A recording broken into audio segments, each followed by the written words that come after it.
Pengenalan. Kesihatan mental adalah satu keadaan yang sejahtera di mana seseorang individu menyedari tentang keupayaan diri dapat mengendalikan tekanan dengan baik.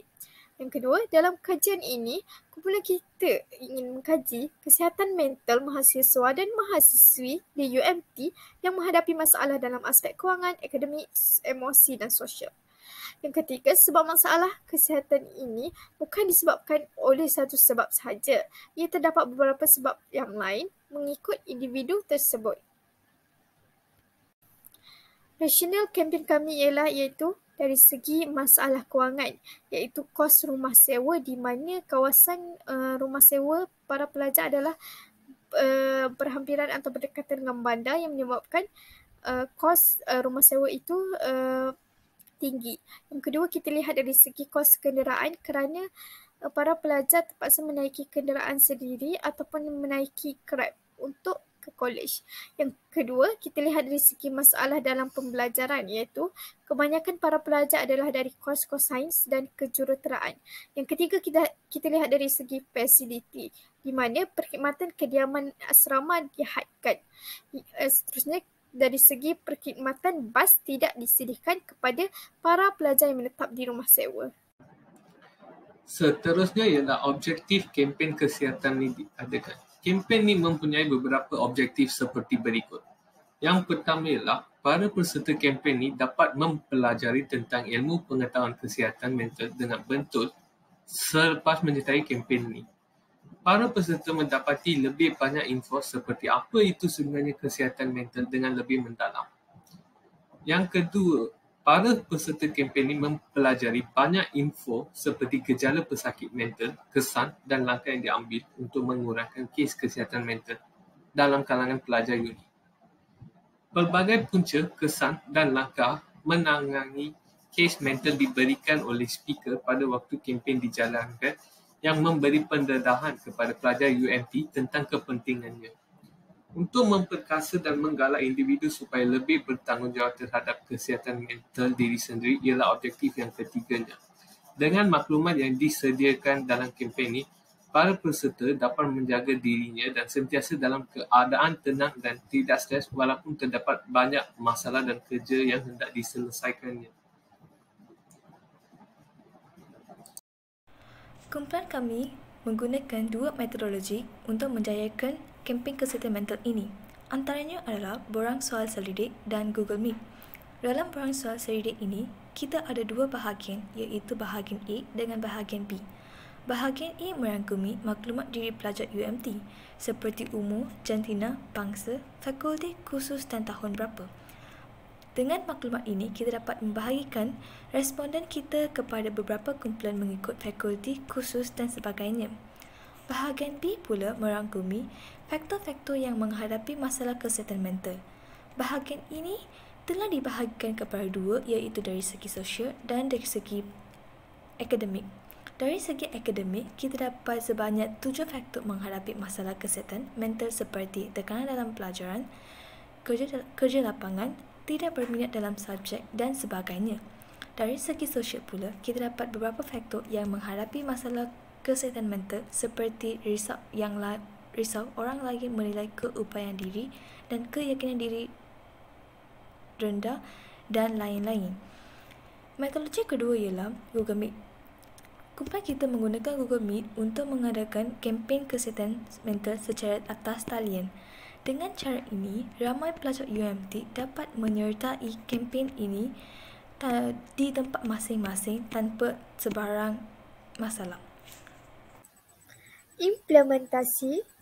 Nama kempen bagi kumpulan kami adalah Kempen Kesedaran Kesihatan Mental dalam kalangan pelajar UMT. Di samping itu, Tempat.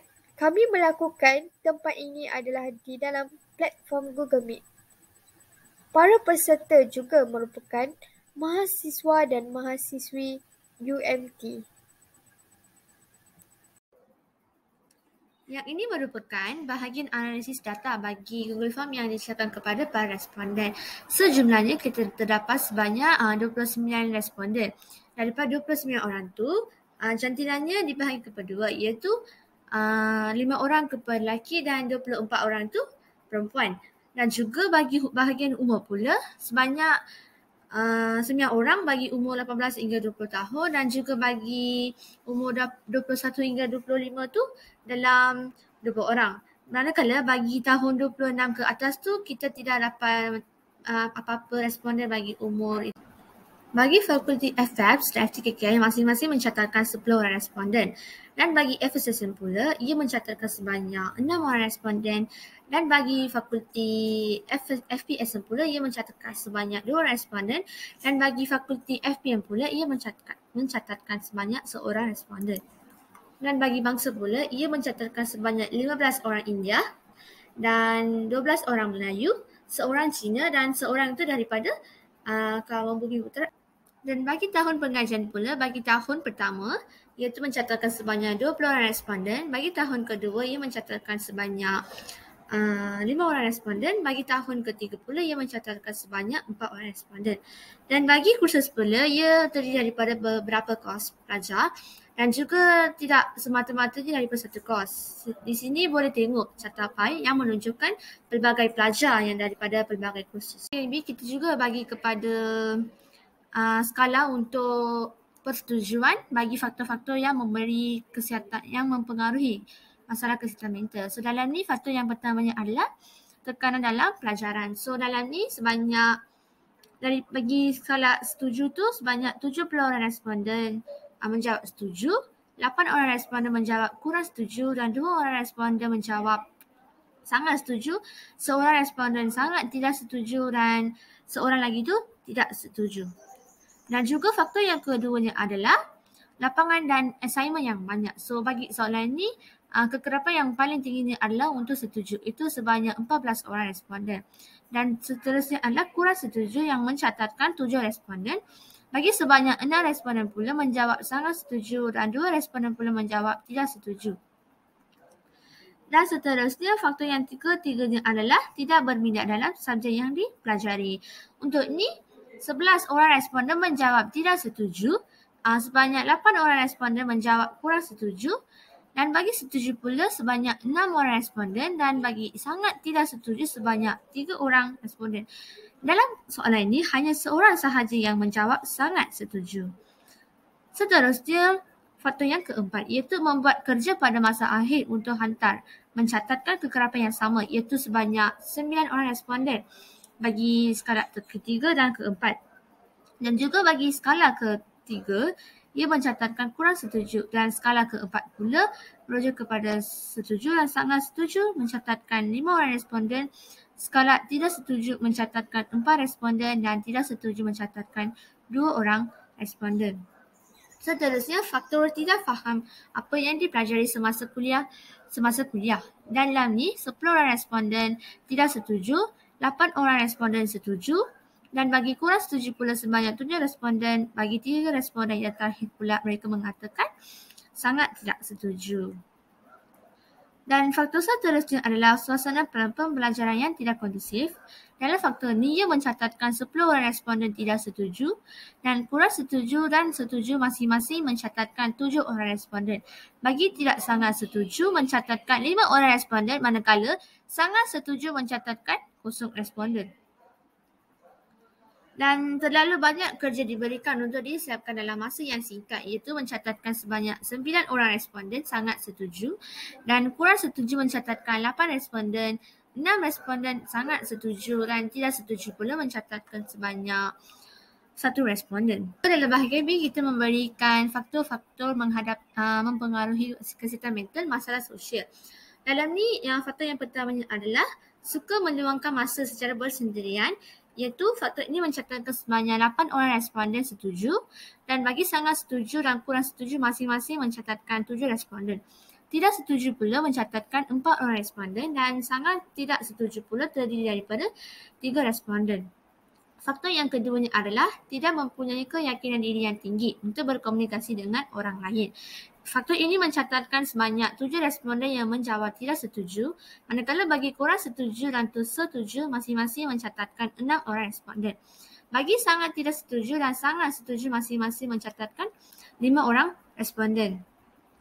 Dan faktor yang ketiganya adalah risau orang lain menilai keupayaan diri saya juga diberi sebagai pilihan masalah sosial. So dalam ni faktor ni mencatatkan sebanyak 10 orang setuju dan bagi kurang setuju pula ia mencatat sebanyak 8 orang responden. Sangat setuju pula terdiri daripada 6 orang responden. Tidak sangat setuju dan tidak setuju masing-masing mencatat 3 dan 2 responden. Dan faktor masalah sosial yang seterusnya adalah sentiasa membandingkan diri sendiri dengan orang lain, mencatatkan 9 orang responden bagi setuju, sebanyak 7 orang responden bagi kurang setuju, bahaya sangat setuju pula mencatatkan sebanyak 6 orang responden, tidak sangat setuju pula mencatat sebanyak 4 orang responden, malah 3 orang responden tu untuk tidak setuju. Berasa malu apabila kawan mendapat markah lebih tinggi, dapat mencatatkan sebanyak 11 orang responden bagi kurang setuju, malah setuju pula mencatatkan sebanyak 8 responden. Dan catatan bagi sangat tidak setuju pula sebanyak 5 orang responden dan sangat setuju pula mencapai catatan sebanyak 3 responden. Dan yang terakhirnya adalah tidak setuju mencatat sebanyak 2 orang responden.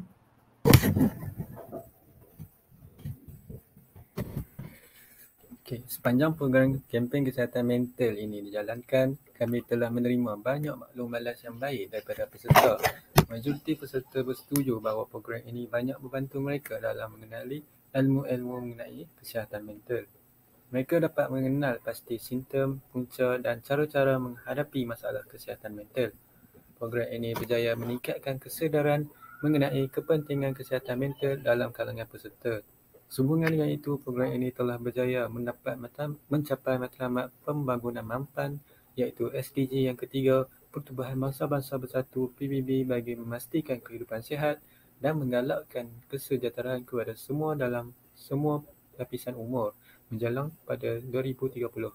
Akhir sekali, program ini juga berjaya menyokong dasar kesihatan mental negara untuk mencapai visi melahirkan suatu masyarakat yang seimbang dari segi psikologi, memberikan penekanan terhadap promosi kesihatan mental dan pencegahan masalah-masalah psikososial. Secara kesimpulan, para peserta yang menghadiri program ini amat bermanfaat kerana banyak mempelajari ilmu-ilmu mengenai kesihatan mental dan menyedari bahawa kepentingan kesihatan mental juga amat penting dalam kehidupan dan seharian seseorang. Sekian itu saja dari saya. Terima kasih.